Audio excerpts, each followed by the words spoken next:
Hello and welcome, Yes. everybody. This is the webinar on Give Your AI Agent a Single Source of Truth.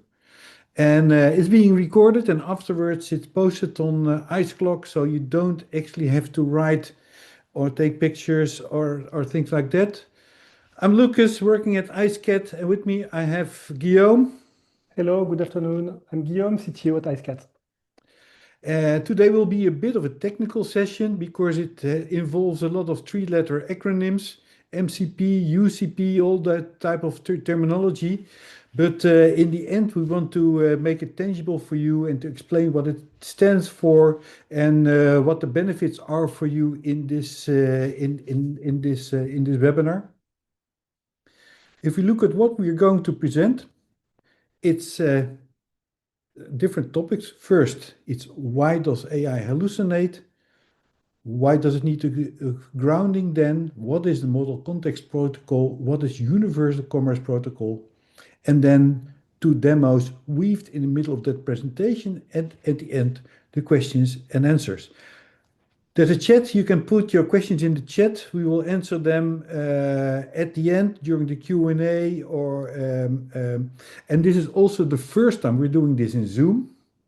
So bear with us. You might see some glitches here and there with screen sharings and stuff like that. So you'll see Guillaume and me pointing out to each other, okay, yeah, put the right slide on, or you're not sharing yet.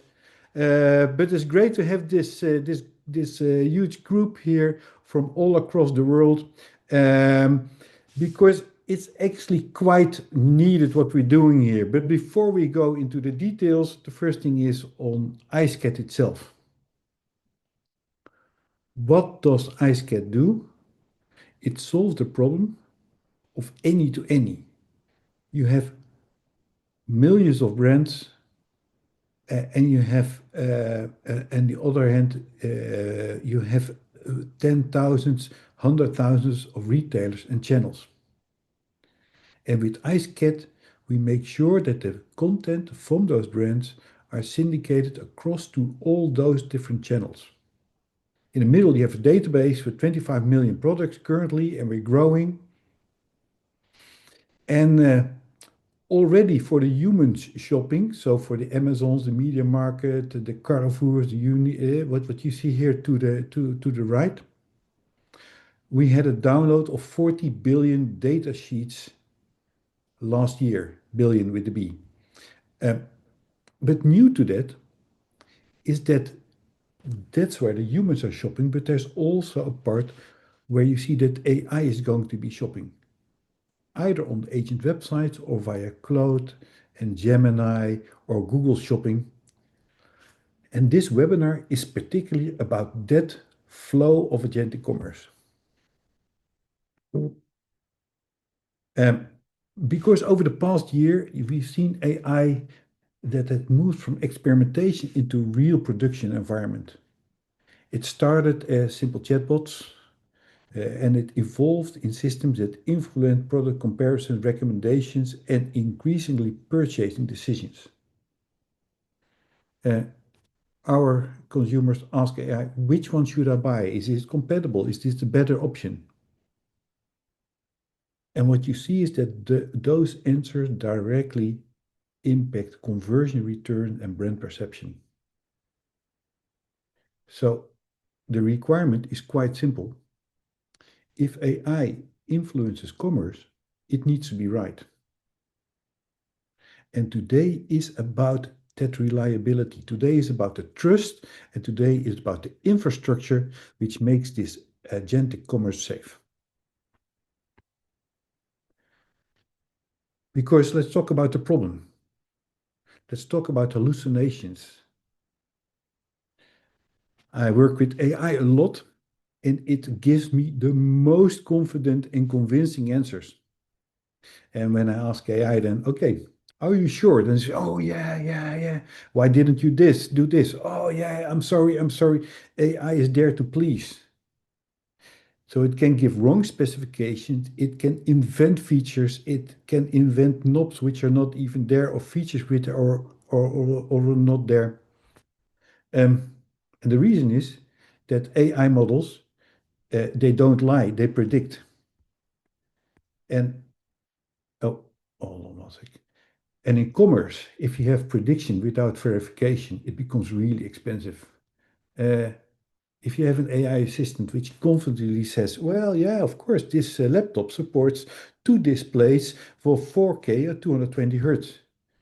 And then the customer actually buys it, gets the laptop home, unplugs it, unpacks it, puts on the two monitors, and it actually doesn't work. So the problem, the product is shipped back.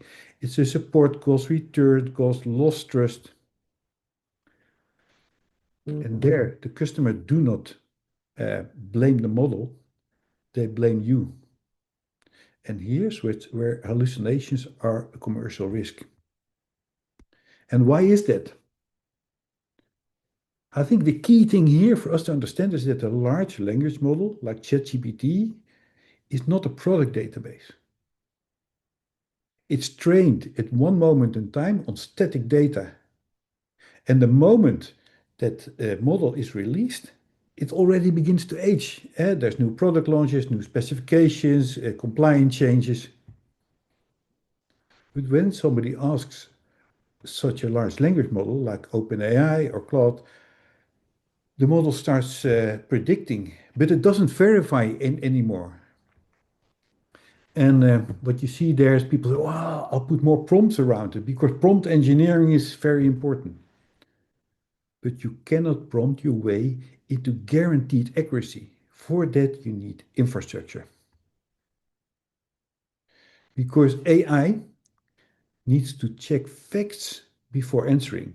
It must access structured authoritative data, but also in real time because customers asking questions at that time.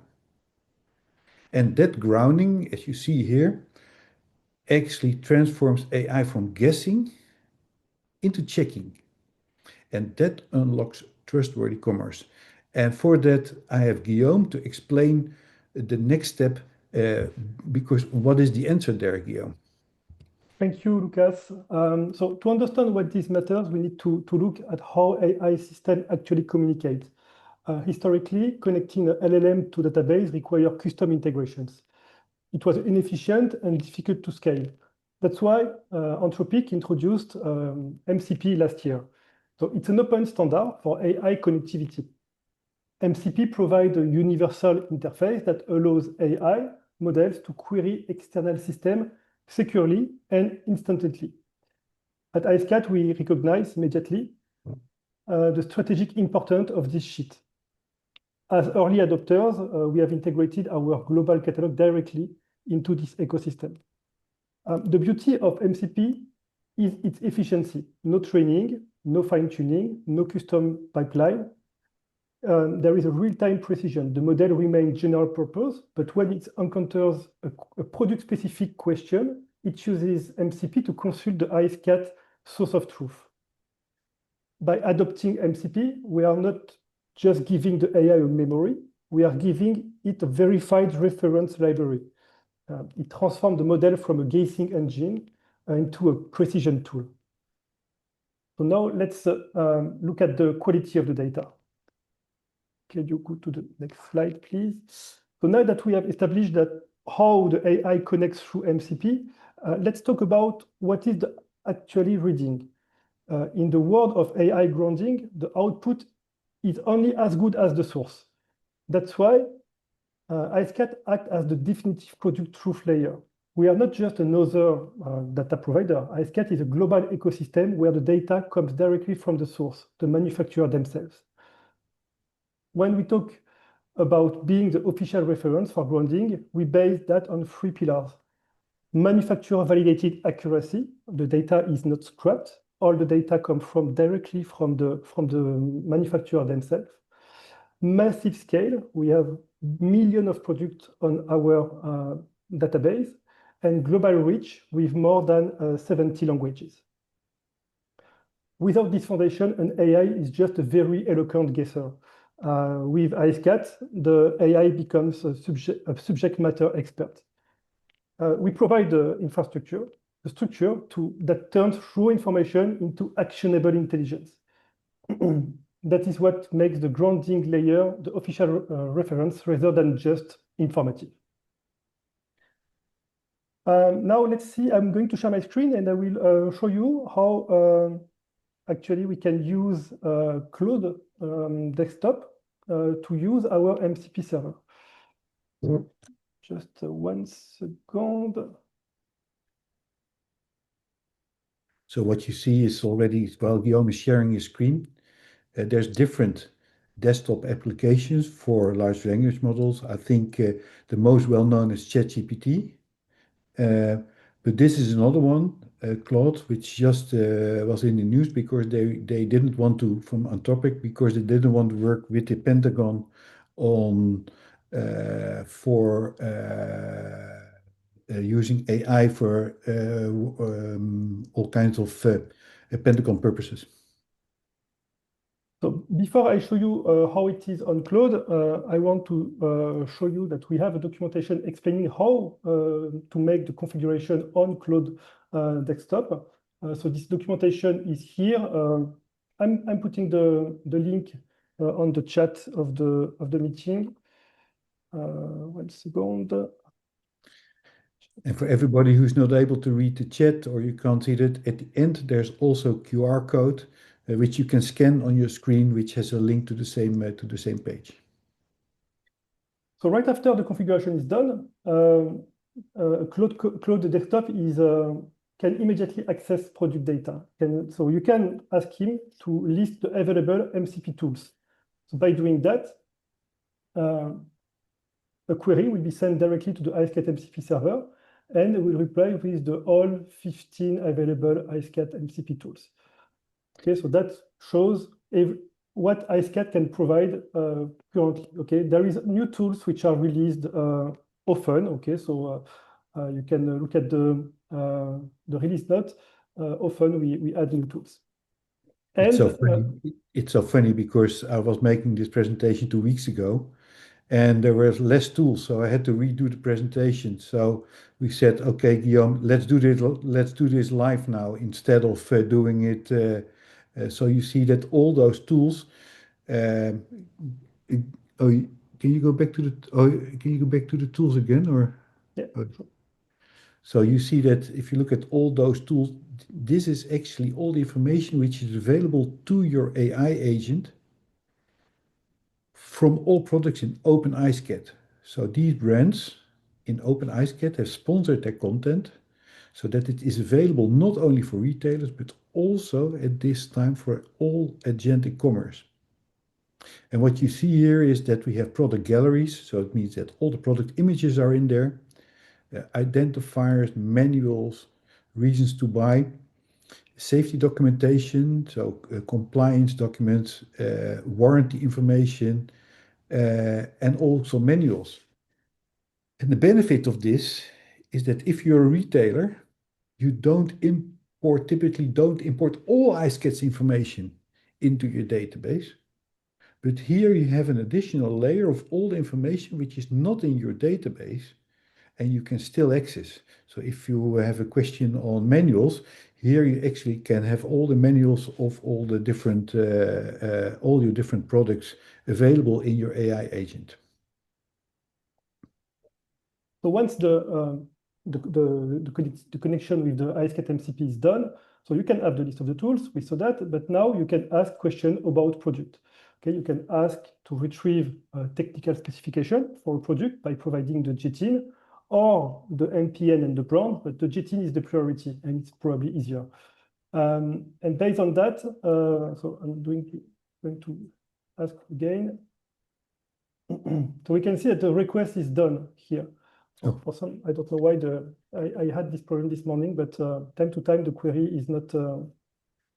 Okay, guys, this is a typical demo effect, so we'll leave Guillaume to making sure that that is working. Yeah, that's a bit weird. I'm going to just create another session. Yeah.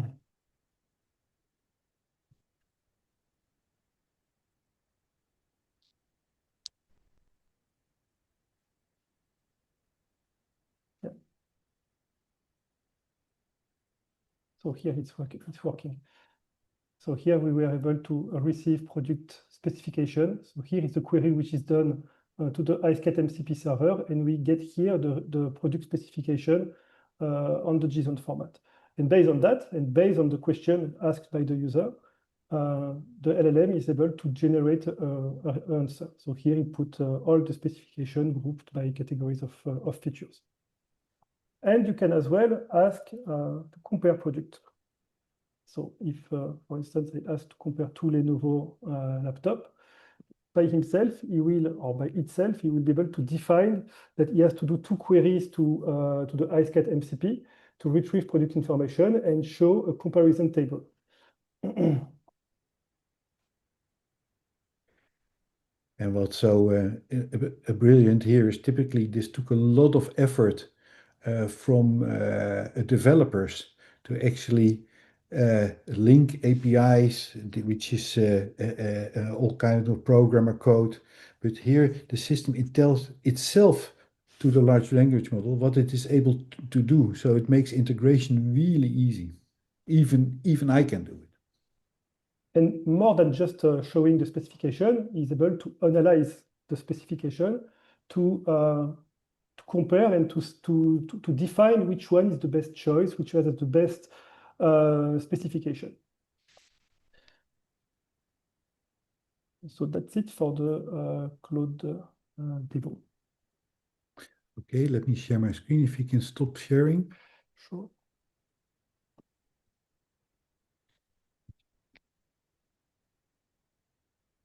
So what you see now with Guillaume is that the first step is knowing correctly what it is. But if you look at commerce, it's not only knowing, but it's also about execution. It's about selecting the offers, initiating the checkout, completing transactions. And this requires a new standard, and that's called the Universal Commerce Protocol. And that Universal Commerce Protocol is actually determining how AI agents interact with commerce services. So, for example, Shopify communicating with PayPal, communicating with OpenAI. So it connects offers, the checkout flows, the payment handle, the order tracking. But this Universal Commerce Protocol actually assumes that the knowledge in there is already connected. It just executes the decision, so it doesn't validate them. So grounding must come first in this protocol. You see it's developing. Currently, it's mainly focused on product offering, the checkout and the delivery part. And we see that AI search and those forward, what you call it, a search type of things will become more prevalent in UCP. And those three things make up the three-layer architecture of trusted commerce. So on the bottom, you have the product truth. That's something which comes from Icecat. On top of that, you have the grounding layer, the model context protocol, as Guillaume explained, which shows the real product information to the agent. And then on top of you have the commerce execution, which is the Universal Commerce Protocol.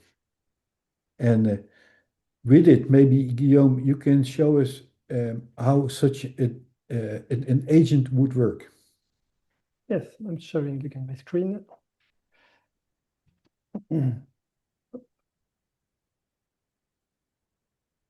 So what you see here is an Icecat AI agent.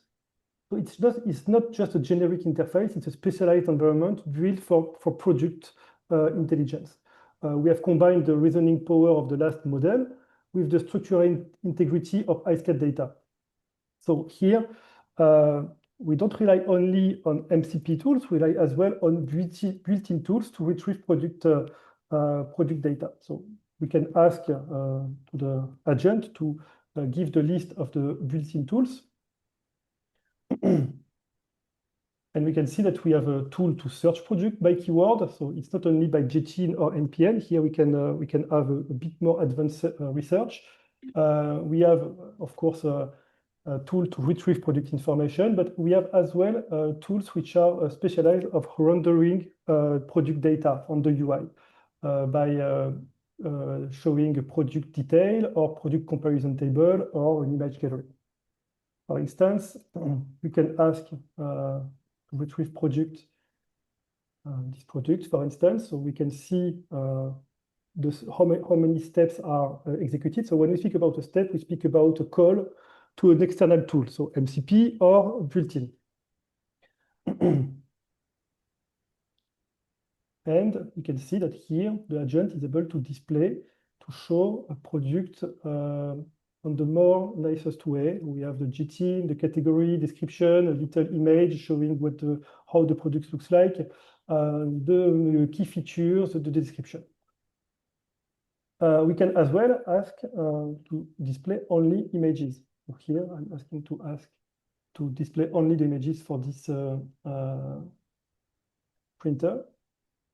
And here the agent will use the gallery tool that he has to display the images, the gallery. And the images, we can zoom on it, we can download them.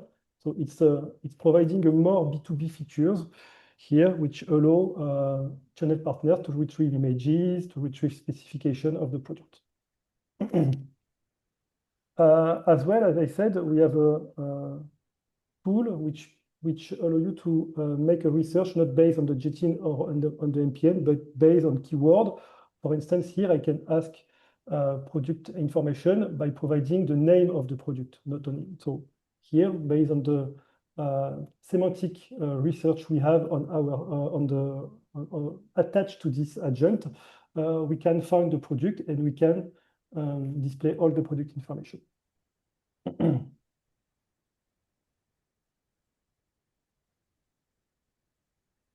So it's showing the information like it was shown before for the HP laptop.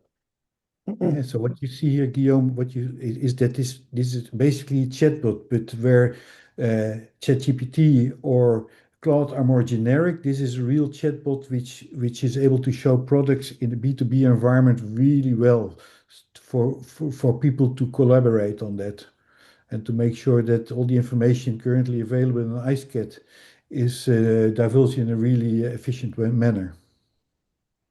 And as well, the system supports more vague research.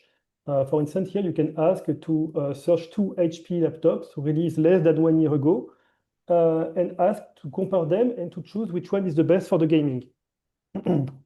So here, when you ask for this kind of research, you give a lot of freedom to the LLM to do his own research, to define which keyword he can use to make the research. So it's a non-deterministic way of making a research because there is no keyword, there is no brand, there is no JTIN, but it's more like the end user will make the research. So we are working on that to make all this semantic research on natural language more and more efficient. So here it's a bit longer because the LLM has to make several research on the database to find several products, to find which one are laptops for gaming. And when it will be done, so you see 16, 17 now steps. So he's performing a lot of steps to find the right product. So it's longer for sure. But we are working here as well on the optimization. And he found finally 2 main products, which is the gaming series from HP, and is able as well to provide relevant recommendation based on the initial question. The initial question was, which one is the best for the gaming? So he speaks about the GPU and so on. So yes, that is our AI agent. So what you see here is that there's more steps to come. It's still early days. Shall I take the screen back, Guillaume? Yes. I'm stopping sharing. So you see that it's still early days, and we see a huge take-up by these Icecat MCP tools across multiple different use cases. We see them being used in AI and agentic commerce, in marketing and content, analytics and intelligence, e-commerce and retail, procurement and B2B and customer experience. This is the most crowded slide, but it shows that the opportunities are infinite as such. And we see people using it with our latest tool to determine, okay, I have a product here. How can what other product can I upsell or cross-sell? We see that other retailers are using it for SEO optimized content. Um, and creating like reviews on it. So you see a lot of use on this MCP server, different use cases, but we're not done yet. As I explained, every 2 weeks we have new tools coming on, and we would like to invite you to work with us and say which tools are you missing. Um, One of the things we're working on is semantic search, which is but across a database of 25 million products. That's a bit more challenging. Uh, uh, we have 25 million products, but those are across 4,000 categories, but those each have 150 attributes. So it's a huge database to actually make searchable using AI.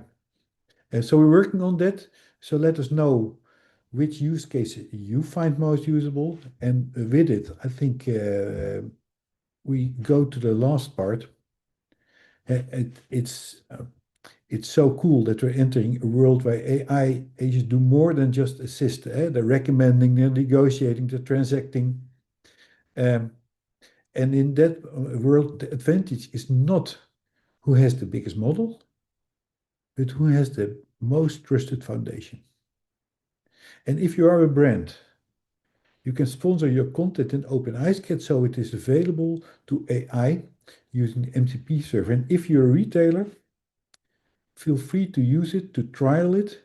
In a second, on the last slide, you will see the QR code.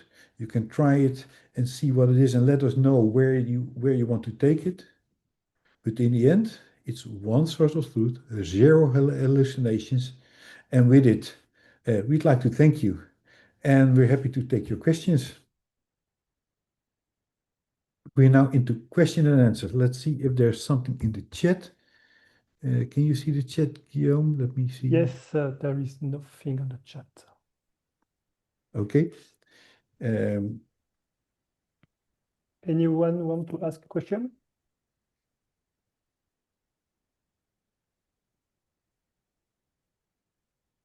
I think it was quite clear. It I have seems, a yes. question for you, Guillaume. If you compare this, because it's a bit of a technical thing, if you compare this for developers, is it more easy or not for a developer to integrate this than a regular development? Well, with for now we have in the era of developing with AI, so I would say that it's everything is quite easy. But here, the key thing here is that this protocol has been built to be efficient for AI. It means that you are token efficient. It means that you have a standardized way of discovering the tools. And that makes the life easier because if you look at the REST endpoint, for instance, because we could consider that we could use REST endpoints as well to the AI, it may be a bit more challenging, but possible. Here it makes the life easier because there is a clear standard, clear protocol, making the discovering easy. Everywhere you go, you use VS Code, you use Claude, you use a lot of tools. They all are able to connect to MCP server on a very standard way. So that makes indeed the life easier. Yeah, so I think it's a really good invention, which helps integrating and really propels the era of AI forward. With it, I'd like to close this webinar exactly at 31 minutes. We're 1 minute over. So I'd like to thank everybody a lot, and we'll make the recording available in the blog post. And thank you, Hugo, for your great comment. That it was very insightful and clear. Thank you so much. Have a nice day. Thank you. Thank you very much. Bye bye. Bye.